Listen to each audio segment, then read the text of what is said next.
dear students, and welcome to another session on spectrum. Let's continue with the poem. We finished up to the God and how he makes, or his cruelties are vividly described by Paul Celan. He is a romantic person. He, of course, he is different from that of the prisoners. He lives in a different house. That's what it says. A man in the house. So that line itself tells us that the house here is a reference to a man living in or under normal condition, whereas the prisoners here, on the other hand, they have to undergo a lot of torture. They live in a hell-like condition. You can't even call it a home. You can't even call it a place where a human being can sleep. So they are congested. They are suffocated.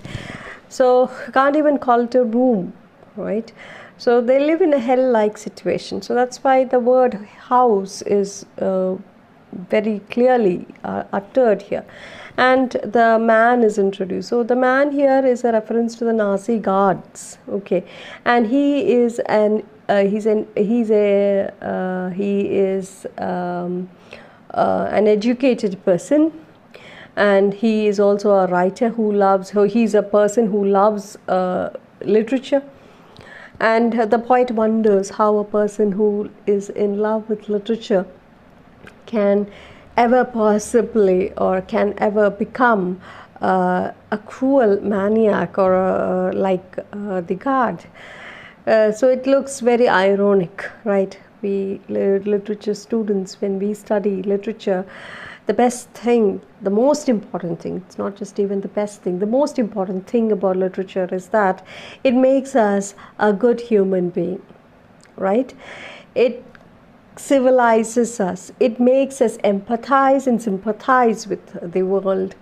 We feel for the sufferings and the woes of the unfortunate. It makes us better human beings day by day as we read, as we analyze poems and novels. The reality, the hardcore reality is brought before us. We become more sober. We become more adjustable, and we accept the others who are not like us, those who are different from us. So that's one power of literature. So as I always say, being a literature student, you should be proud. You must be proud. We are different. We are very much different from the others who study other courses. We are not undermining anybody. We are not saying that other courses are bad. We are just telling that, you know, the basic general attitude of people when they speak about English. Oh, what course have you taken? BA English. Yeah, that's for everybody. No, that's not for everybody. That's for people who are special. It's people like us.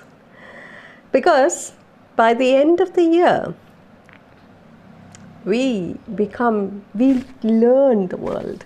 We learn what is called human species. We learn a lot of things, of course. We learn to be better human beings, more tolerant people. There is a total change in our life, our way of behavior as such. So Paul Celan, the poet, wonders how a person who loves literature can ever behave like this. We can be so cruel like this.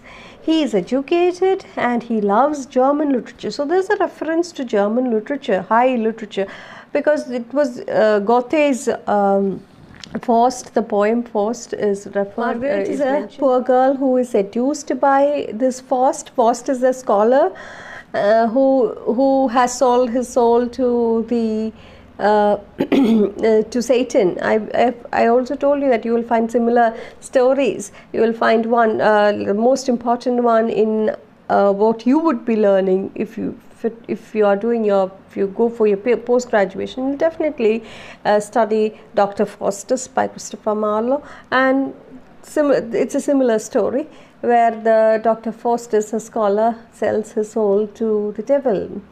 But the theme is taken differently. Here, the theme is totally taken in a different sense by Sir Paul Celan. Here he uses Margaret, the literary figure Margaret, to as a reference to the Nazi woman, the ideal Nazi woman, blue-eyed, blonde hair, beautiful, Aryan, supreme race. Another reference is about the ironic statement, that is Germany and its culture 100 years, it's 100 years before the whole thing that this poem was written. So 100 years of say 100 years before, the high culture of Germany is contrasted with what the Nazis, with what Hitler has done to Germany as such. Another thing is about this man who loves to write poems, and he becomes a romantic poet at night when he sees the glittering stars. Again, there is also an irony, because these glittering stars, where do they shine? They shine above these concentration camps where men are dying of starvation. So how can one think about a star that rises above this death camp or this concentration camp and feel romantic about it? So it's very, very kind of a psychic kind of a person. That's how Paul Celan refers to this gentleman here, or the god here. Okay, so I presume we did all that, the analysis and all is written, is done. Let's move on to the next set of lines.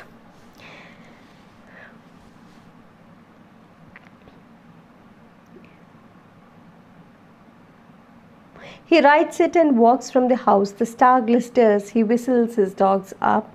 He whistles his Jews out and orders a grave to be dug in the earth. He commands us strike up for the dance. I think we discussed that also.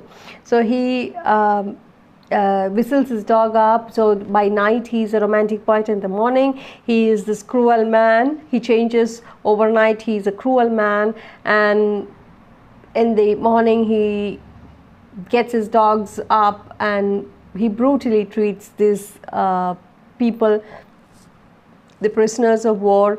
He makes some of them forcibly play the death fugue, that is the music fugue, which is the death fugue, that is the music that gives, reminds them of this thing that would happen to them very soon.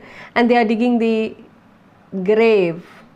They are digging the grave of the ones who will die, or who will be cremated in those large crematoriums, or who will die in these concentration camps, and then they'll have to be buried here.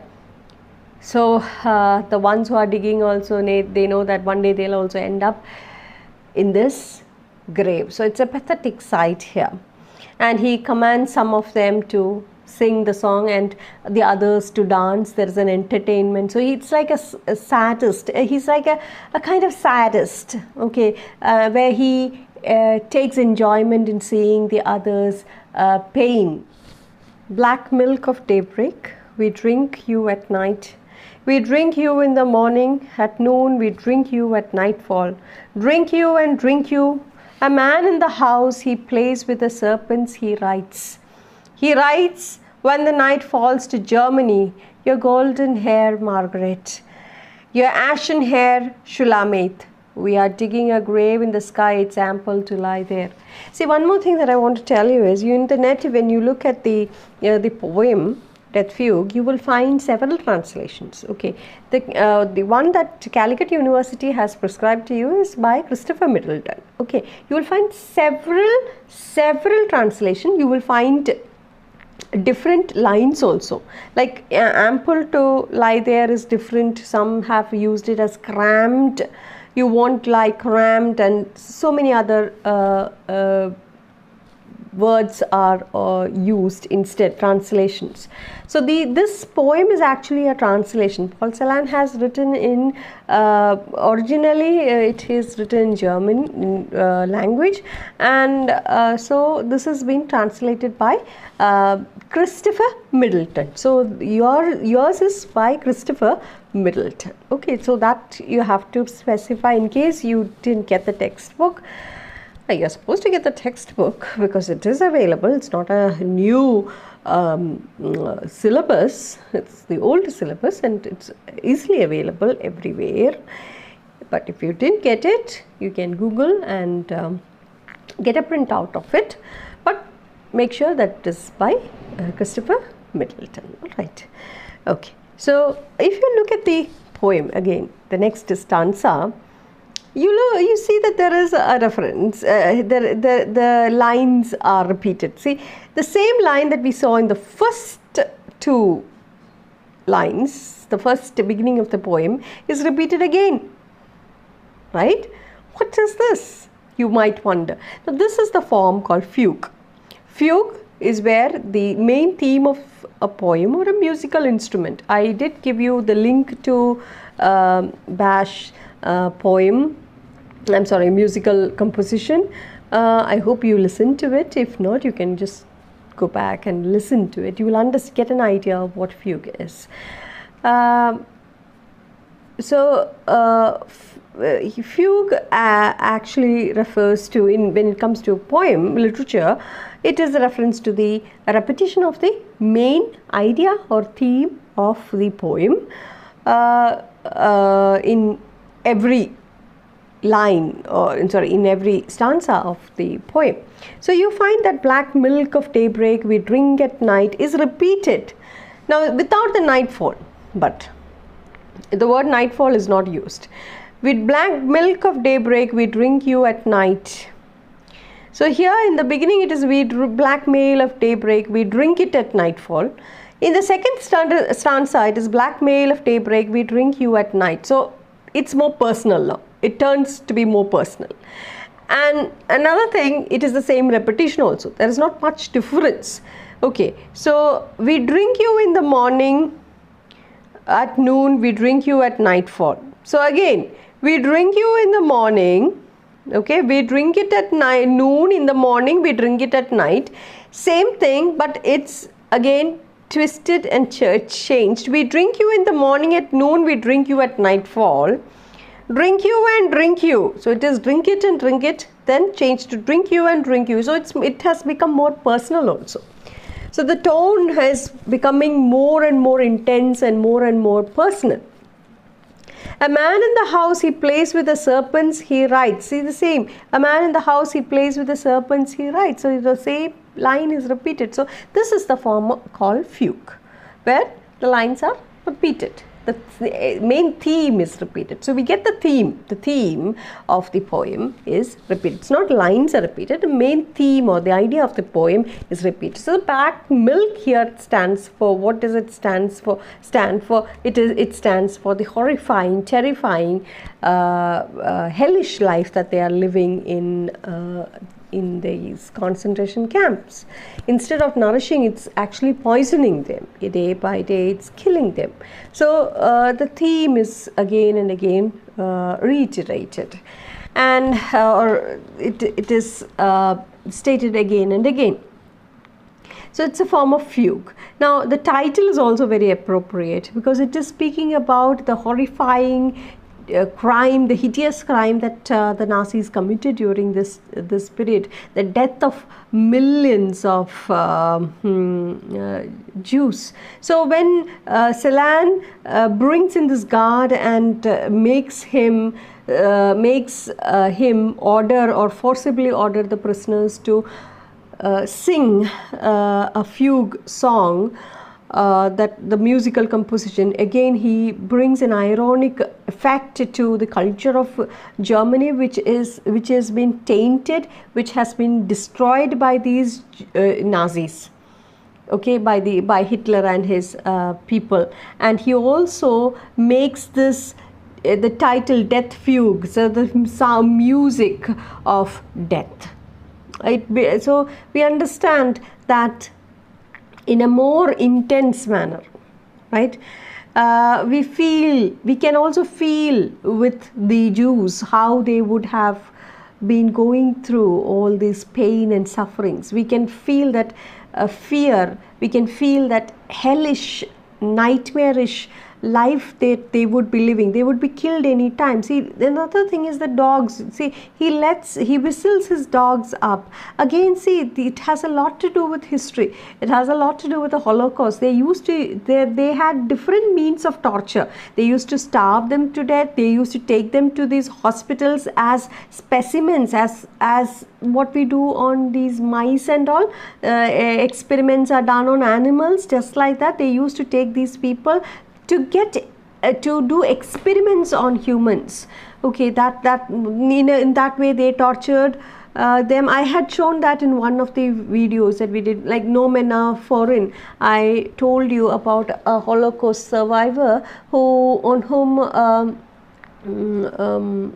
an experiment was conducted, which was painful, which left her half paralyzed, but she survived and she was able to tell the world of all these horrifying crimes. Likewise, they used to use these dogs to torture these Jews. So there are many instances here where we'll have to pick out those words. Each word will tell us these crimes these terrible crimes that were inflicted on these Jews. So that's one thing that I want to tell you. So when it goes round and round, see, another thing, fugue. Fugue is a repetition of the same theme again and again in different stanzas. So the poem is not going in a linear motion. Okay, the poem is not going in an order. It comes back round like a circle, right? It moves and moves, revolves and revolves, it comes to the same point again and again. So what happens here is, he tries to tell us that the life of these people, the prisoners, are no different from the circle. That is, their life, their misery is endless. It's like a cycle. It goes on and on and on and on. There is no stopping to this. There is no end to it. And the only end that will put them out of misery is death. And death is the only thing that can put them out of misery. So till then, their sufferings will go on. They can never hope for a better future. It will go on. It's like a cycle. So Paul Celan has used this technique beautifully, and indirectly also he is telling us the misery of these people, which goes on like a cycle. Hope it's clear to you. Okay. So now the same thing is again used here, and you will find what his sinister side, that all we had discussed in the beginning, and the ample the sky, it is ample to lie there. I also told you about the several interpretations here. It could mean the Jews telling them, better you die, that's good for you. You can end the suffering here. You are not wanted here. You do not belong to the Aryan race, so you are impure. But you are not wanted. Better you die. That's better for you. That's good for you. That's one implication. That's one interpretation. Another one is the Jews themselves wanting death. They just want to die, so that once they die, they are rid of all these pain and sufferings. Another one, as though they are waiting for death. Another one is, I told you, historical. It's much more historical. It's about the crematoriums, okay, the large crematoriums where they are burnt and their ashes. So that one thing I told you this is all happening where? In the backdrop of the Second World War. The world has not come to know about this hideous crime, this terrible crime till now. Okay, and so in order to burn the evidence, they just burn the body and the ashes are put in the grave. So there Celan refers to this way of burning the bodies in these crematoriums, cremating the bodies, that he tells the sky is your grave. Though there is a grave dug here, the sky is the grave, because your bodies are going to be burned and you're going to be, these ashes perhaps would be put in this grave along with the other dead bodies if they are not cremated. So there is a reference to both digging the body and putting it in the grave, burying the body in the grave, as well as cremating the bodies. So that from that we understand that Paul Celan, what he is writing is from his experience. He must have seen all these things. Several bodies being buried in the graves and several being cremated. So it's a reference to both. Okay, so that is what the second line again reiterates the thing. Now, but you have to look at the last line here. That's when things are slightly different from the first stanza. Look at the new person introduced here. We have the guard here, we have the black milk. It's the same thing in the first stanza and the second stanza. It goes on, and then the problems, their misery, their nightmarish life, all that is explained. The guard and his love for poetry, his love for culture, again the rich culture of Germany versus what is right now. They have how these Nazis have tainted the rich culture of Germany. All that is mentioned. It's the same thing. But look at the next line. Your ashen hair, Shulamith. We are digging a grave in the sky, it's ample to lie there. So there's a new person introduced. And who is this new person? Shulamith. Who is Shulamith? Shulamith is the name of a princess in the Old Testament. You have in the Old Testament, that is in the Hebrews version, you will find Song of Songs. In the Old Testament, you have Song of Songs. In that section, you will find Shulamith. Shulamith is a very important person because she belongs to the Jewish tradition. An erotic figure, of course, but she belongs to, or she is erotic in the sense she idealizes womanhood here. So here it stands, or she stands like Margaret. She stands as a poor woman seduced by Faust, a scholar, and Shulamith is a princess who is an important part of the Jewish tradition, or she forms a very important part of the Bible also. The Bible in the sense the Old Testament. And so there is a difference in the way Shulamith is described.